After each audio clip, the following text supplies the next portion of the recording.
Hi, my shining stars. Welcome to Art Magick Coach. I am Kymba, and I'm here to talk to you about what to do when the world is burning. Many of us, those in the U.S. and those, who have connections there, are frankly a little distraught with what's happening and how civil liberties and things are eroding, especially for some of the more vulnerable people. And yes, we all know that we can vote and we can volunteer and we can be politically active to the best of our ability. And those things take time to make change. So let's look at some things that we can do as individuals to make change on the micro level. I will tell you about a thing that my spouse and I do in Querétaro, Mexico, where we live. We have a lot of people coming in from the US and Canada. And very often they don't know anyone. They don't know how to access services like doctors or pay their electric bill or do all of the basic things you need to do to adult, wherever you are. So we host Monday morning breakfasts at a local supermarket cafe. It's nothing big, it's nothing fancy. I post notices up to like 4 or 5 groups for expats and immigrants saying, come have breakfast with us. It is not a fancy place. It's a supermarket cafe. It's not an expensive place, see above. But it is a place where we can sit and we can talk for a couple of hours and we can buy cheap coffee or pancakes. I noticed that there are many events, especially those aimed at expats here, that have fairly hefty price tags. And not everyone who has moved or who has been here for a while has deep pockets. So we try to make things accessible for people. And we have folks come who don't have enough Spanish to order the breakfast, so we help them with that, and, we help them find Spanish teachers and doctors and things like that. It doesn't cost us anything to do this. We're going to be going to the supermarket to do our grocery shopping that day anyway, so we just go a little bit earlier and meet with people. Sometimes it's just myself and my spouse. Other times we have a dozen people. We never know who's going to show up. But, we're there and people feel better because they know that we are there. And they feel better because they can meet other people in their situation. And they feel a little bit less alone. And that's what it's all about, feeling a little bit less alone, having somebody you can talk to. So, I want to tell you about how we do this. It's very simple. We post notices in Facebook groups and we show up and we eat breakfast. It's nothing that we have to be rocket scientists to do. It is absolutely nothing that you can't do. Spouse and I are both introverts.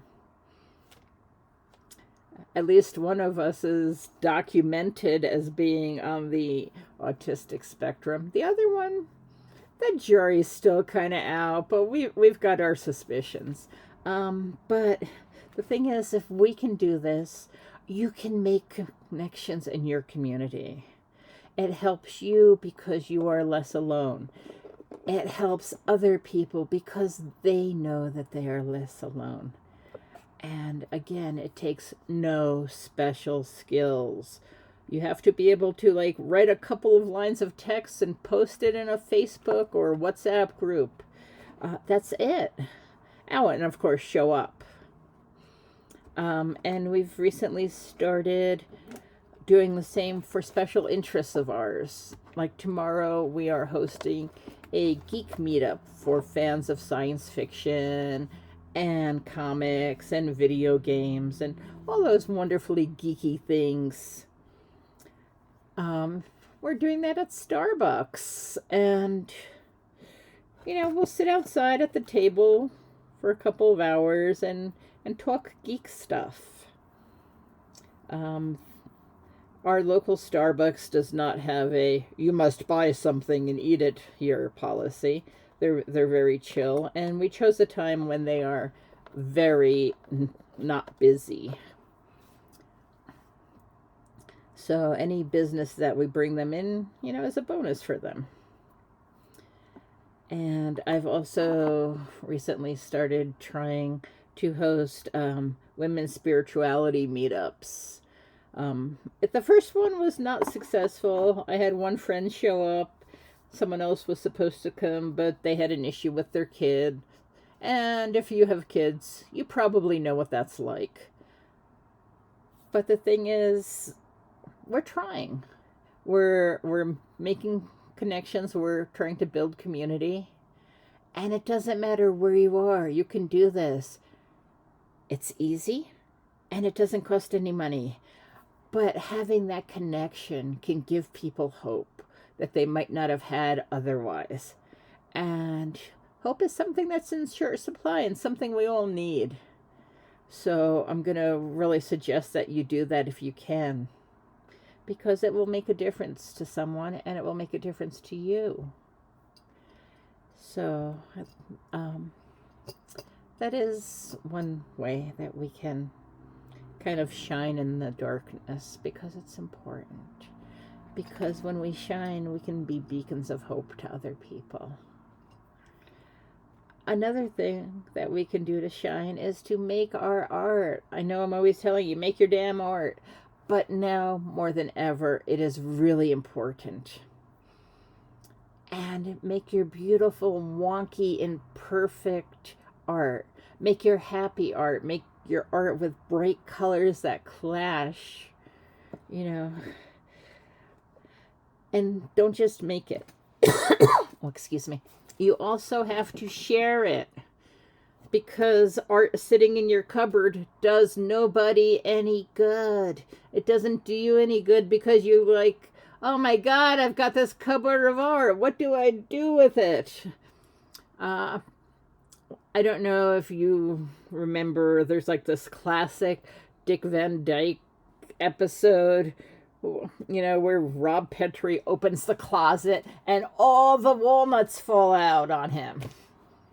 You don't want that to happen with your art. So, make your art, share it, post it, give it away, leave it in random places for people to find and be made joyful by it. Those are, the art making and sharing and the hosting meetups. Those are things that you can do. And you can do them pretty cheaply. Art making may cost a little bit, but you can get old magazines and make wonky collages that are surreal and have some obscure meaning that only you know. Yes, there's that turtle with the waffle. What is that about? Give somebody something to think about other than, what's going on right now. I'm not saying you have to bury your head in the sand, but I'm saying you deserve a respite. And you're better able to care for yourself and the ones that you love if you have that respite. So go make connections, make art, find joy and share it, because people need joy. They need color. They need life. They need hope. And you can do that in a way that nobody else on this planet can. because only you have your unique vision. Only you have your style. Only you have that spark of divinity within you that makes you you, and you need to share that. I know it's uncomfortable. It's like, oh God, I have to people today. But when you people, even though it's hard, it can be a good thing. So get out there and art and people and make the world better than you found it this morning. I wish you love, I wish you peace, I wish you color, and I will see you next time. Bye. Thanks for visiting. Keep shining.